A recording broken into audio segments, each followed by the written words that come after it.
Hello everyone and welcome back to another Muddy Mint video. Today we're going to be talking about rising oil prices, specifically olive oil and cocoa butter. So I've been getting a lot of emails from you guys about the higher olive oil prices and way higher cocoa butter prices. And it is really shocking when you look at it. So last year I used to buy my cocoa butter for probably about, let's see, it says here on my spreadsheet, $282 for 55 pounds of cocoa butter. And now it's over $600 for the exact same cocoa butter. And that's alarming. It seems like this would really have a huge impact on your business. And so people are kind of freaking out about the prices being so high and wondering what to do. Now, if you are a hobby soap maker, you can absolutely swap out those oils if you're not interested in spending that kind of money on oils, especially if you're not going to be selling the soap, if it's just for family and friends. A great substitute for cocoa butter is kokum butter, which is a lot cheaper than cocoa butter at the moment. And a great substitute for olive oil is you can either use pumice oil, you can use rice bran oil, and I'll talk a little bit about those substitutions further on in the video, but those are things that you can consider when you're a hobby soap maker. But if you are a business and you're considering changing the properties of your soap or essentially of the oils in your soap, that's kind of a big deal. I mean, having to swap out olive oil for rice bran oil, for instance, which is one of the things I've heard a lot of soap makers say, that requires you to change all your labels. It requires you to change all of your listings. It requires you to make a lot of changes to your business. And on top of that, your soap batches might not go as well with rice bran oil as with olive oil. It might lead to acceleration in your batter, or, I mean, who knows? It's a really big change to make. And I would say that before you freak out and make any changes, you should look at the numbers. And that's what we're going to do today. We are going to look at a spreadsheet that I created, which is basically a cost per bar spreadsheet. And as a business owner, everybody should have one of these. You should know exactly how much it costs you to make a bar of soap. Not just the ingredients, but also your labor. Now, today we're going to focus solely on ingredients. And I'm going to go through this spreadsheet with you, and it's going to be a free download that's available on our website. So if you go to muddymint.com, I'll provide a link to in this video, but there'll be a spot for you to download the spreadsheet. So you can either stop the video and download it now so you can follow along, or you can just go grab it at the end of this video. So anyway, that download's free, so you'll be able to plug in your own recipe in here and figure this out yourself. When you're a business, knowing your cost per bar is super important. And it's something that you should be tracking regularly because ingredient prices change all the time. The nature of having a soap company is that all of our ingredients come from nature, and those things can be affected, or the prices can be affected by crop yields and things like that. So the first thing I would suggest is that understand why a price change is happening. Why is cocoa butter so high right now? It has to do with crop yields that are happening in Ghana. And from what I understand anyway, and it's good to know what those things are, because then you'll find out whether it's something that is just seasonal or whether those changes are here to stay. So just being informed is probably the first place where I would start, just so you understand what's happening. Why are the prices so high? It's not like the stores or the websites where you're purchasing your ingredients are out to get you. There are actual real reasons for what's happening. The second thing I would say is figure out what your cost per bar is and how it's impacted by the rising prices. So in order to do that, you have to know what your cost per bar is initially, and then what your new cost per bar is. And I think you'll find that it's really not a big deal when you look at per bar cost. Even though cocoa butter went from $2 something to $3 something $100, the impact on a per bar basis is actually quite small. So let's dive into that right now. I'm going to share my screen with you. Okay, so this is a spreadsheet that I put together. It's basically based on our per bar cost spreadsheet that we have for Muddy Mint, but I invented these numbers here, kind of came up with a recipe that's 50% olive oil, 20% coconut, and then 10% avocado, 10% shea, 5% cocoa, and 5% castor. Now, if you try this recipe, let me know. I think it would be a good one, but this is just for demonstration purposes only. But I purposely picked a high olive oil amount because we are talking mostly about the price of olive oil changing, which is what's impacting most people right now. Cocoa butter is certainly a concern as well, but people tend to use it in smaller percentages. And also a lot of people just don't use it at all. So let's look at this particular example. Again, you can download this spreadsheet for your own use for free from our website. This is a Google Sheet spreadsheet. I'll see if I can get it set up for Excel as well. The areas that are outlined in orange are the things that you will need to change for your own purposes. You can change the oils here. For instance, if you change this to rice bran, it'll change down here as well. So the areas in orange are the ones that you want to fill in for your own purposes. So this is just an example, but it's a 5-pound mold. And so it yields 18 bars. These are 18 1-inch bars. And you can see down here the pricing for everything. Now, this is in October 2023. This is one of the many tabs that I have at the bottom here, just to demonstrate the changes in cost.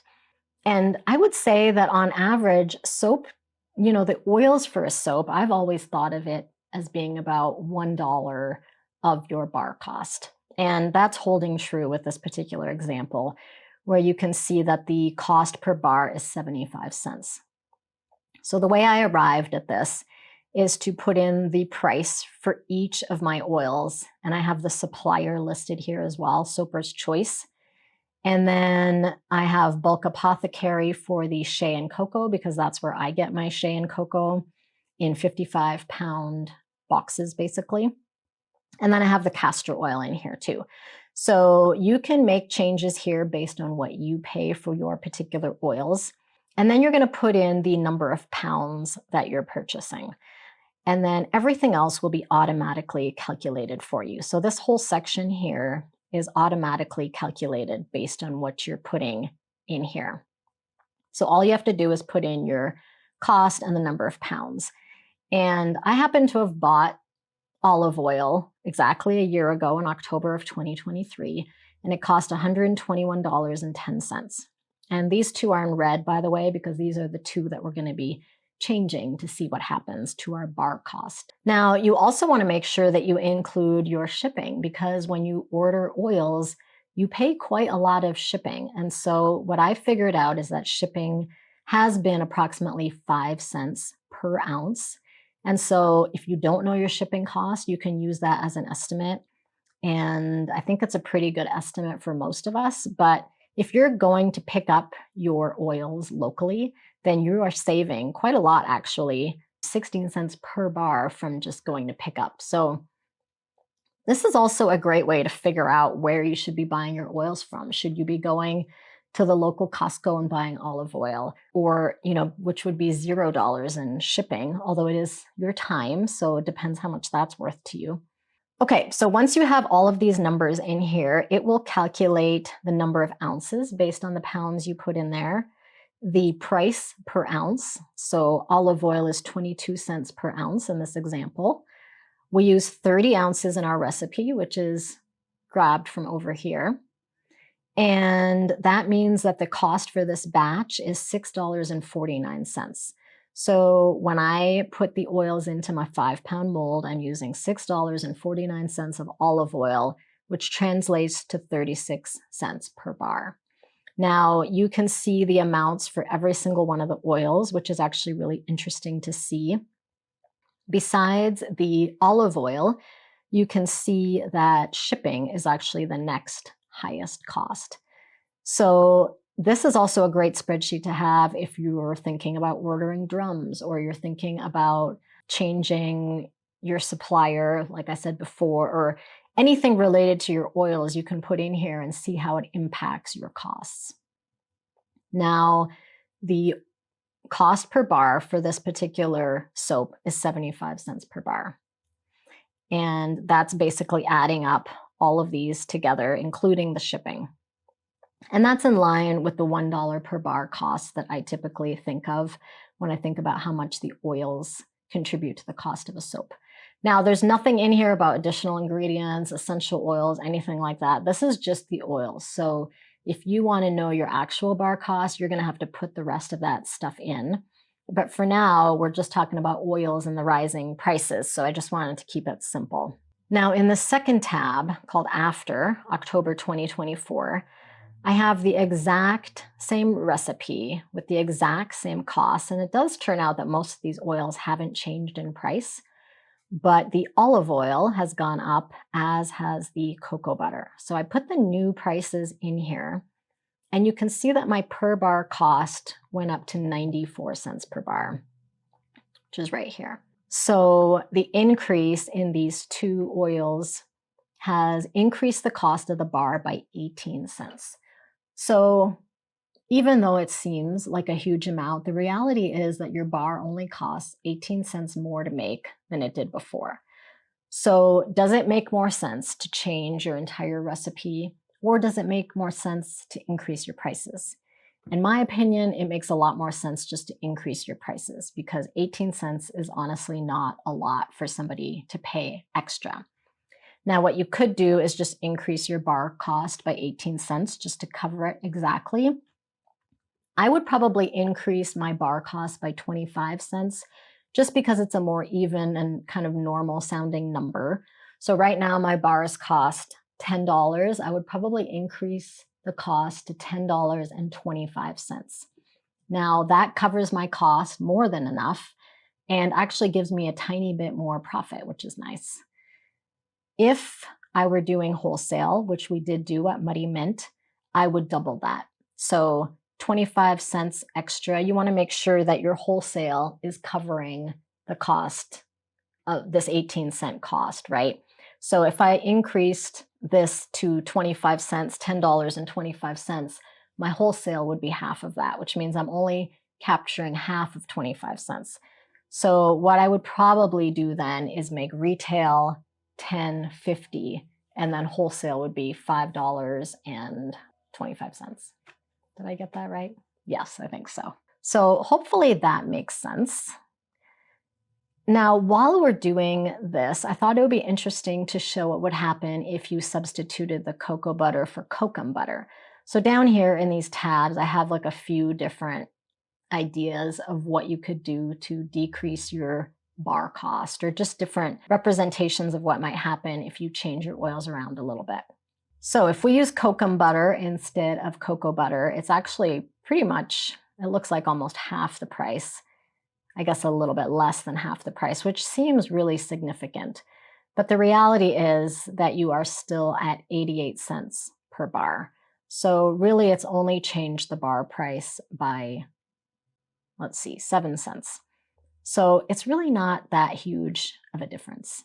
Now, if you want to use kokum butter instead of cocoa butter, you absolutely can. But just keep in mind that the prices of kokum butter might also fluctuate quite a bit in the future. So there's no guarantee that you're going to be locked in at this lower price. In our next example, I'm looking at using extra virgin organic olive oil. And what does that do to our price? It turns out that extra virgin organic olive oil doesn't cost a whole lot more than the refined olive oil that I typically use in my soap. So if going organic is important to you, it actually doesn't add a huge amount of cost. We're looking at a 99-cent bar now rather than a 94-cent bar. So it's only a 5-cent difference between organic olive oil and refined olive oil. So again, if these things are important to you, you can pass that on to your customer. It's just a 5-cent difference. I'm sure they would be happy to pay that for an organic ingredient if that's important to them. All right, so 99 cents for the extra virgin organic olive oil. And now let's look at rice bran oil. Rice bran oil is substantially cheaper than anything else. Again, I do think that this might impact your recipe quite a lot. I personally wouldn't want to use 50% rice bran oil in my soap. I love the feel of olive oil soap, and it's pretty much my preferred soaping oil. So I wouldn't want to make this change completely, but you could play around with using olive oil and then just a small amount of rice bran oil, let's say 10 to 20%, just to offset some of that higher cost. So You could put that in the spreadsheet as well and see how that works out for you. But in this particular example, if we use rice bran oil at 50%, it's going to cost 6 cents more than it did last year. So rather than 75 cents per bar, you're looking at 69 cents per bar. But you know what? Honestly, as makers and, selling something that's sort of a premium product, do you really want to cut corners with your soap making? Are you really trying to knock off 6 cents from your price?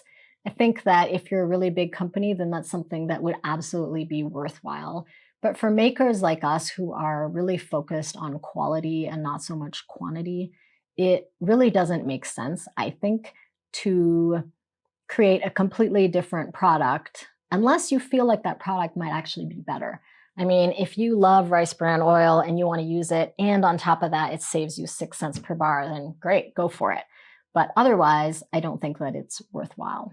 So finally, the oil properties. I have this little tab here just to show you the differences in the oil properties of these particular types of oil. And I got this from Soap Calc, by the way. So if you check out my Soap Calc video on how to, use Soap Calc, which is the last video that we did on YouTube, you'll find out where to get this information for each oil. But you can see that olive oil and pumice are actually quite similar. Now, pumice olive oil is actually derived from the pit of the oil and it's solvent extracted. So I personally don't use it, but a lot of people use pumice with great success. So that is completely up to you. But as you can see, they have very similar properties. I have heard that pumice can accelerate your batter quite a bit quicker than regular olive oil. But anyway, I'll leave that up to you. I know a lot of soap makers use pumice oil. I personally prefer the refined olive oil. And then rice bran oil, you can see, is similar to olive oil, but it's actually quite a bit harder.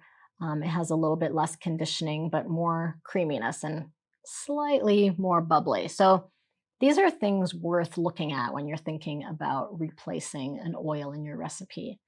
Similarly, cocoa butter and kokum butter are almost identical here. So kokum butter is a great replacement for cocoa. So if you're making recipes from our book or from our website and you're worried about cost, you can absolutely replace all the cocoa butter for kokum butter. The only thing is that you're going to need to recalculate the lye amount. I don't know if they have similar saponification values or not, but you definitely want to check that out before you change any oil in a recipe. You always want to recalculate the lye. This is super duper important, so make sure you don't skip that step. Next, you can see that shea and mango are similar, but they're not as similar to cocoa. They provide different properties. Shea and mango are a lot softer than cocoa and kokum butter, and they are more conditioning and less creamy. So it'll make your bar feel a little bit different. So just think about the oil properties when you're making changes in your oils, and also think about your per bar cost. I mean, that's really the point I'm trying to drive home here, is that once you look at a per bar cost, things aren't going to look as bleak as they did when you're, hitting buy in your shopping cart. When you are running a business, the per bar cost is pretty much everything, and you can change that per bar cost far more from making changes like getting a multi-bar cutter, which will save you on labor, or buying in bulk, or hiring people, or anything related to production and labor that saves you time is going to save you far more money than the rising prices of oil. And so if you're concerned about the rising prices of oil and how it impacts your business, then you should also equally be concerned about, how long it's taking you to do a particular task in the soap studio. What about master batching lye? How much time is that saving you? Because time is money, and that's an important part of your calculation as well. Now, in this video today, we did not talk at all about, the full picture when it comes to per bar pricing, and we will do a video on that one day. But just as a little recap, other than the oils, you also want to take into account your essential oils, any other ingredients that you add, additional liquids like goat milk, aloe vera, that kind of thing. all of that needs to be included in your bar pricing. And if you use a program like SoapMaker 3, which I highly recommend, you can find out your per bar pricing at any moment in time, because every time you buy new ingredients, you're putting that into the software, and then it'll tell you exactly how much your bars cost to make, which is super cool. What we learned from SoapMaker 3 is that our bars were costing $1.50 to make on average. Now, this is super powerful information because it's not just, the average of all of our bar costs, which we could have calculated ourselves, but it includes how often we're making different types of soap. And so SoapMaker 3 was tracking exactly how much soap we were making, which oils we were using, how much those oils cost to buy and to ship, and then basically factoring all that into a per bar, one per bar number. And for us, because we could easily look at this and say, okay, our bars cost $1.50 to make for ingredients alone, that's really important information to know, especially if you're going to be selling wholesale, because a lot of people are actually losing money on wholesale. And we'll do a whole video on wholesale as well. Hopefully, I know I keep saying that, but really we have a lot of video ideas and we hope to get them all out to you.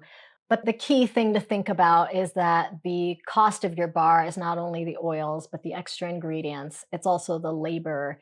It's also your rental of your space if you are renting a space.